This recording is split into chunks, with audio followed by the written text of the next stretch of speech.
Hi! In front of me is NUBIA Red Magic 5S, and today I would like to show you how you can use app lock on this smartphone. Start by opening settings, scrolling down and choosing security.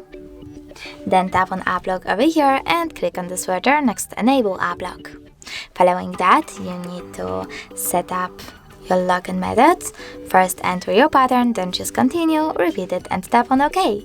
Now you need to answer this security question, or click on it and pick one of those.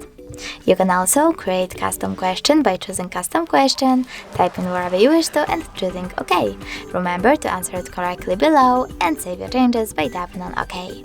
Now finally, you can click on the switchers next to apps that you wish to lock, in my case Chrome. So now when I tap on the switcher next to it, click on home button and try to access Chrome. As you can see, pattern is now required.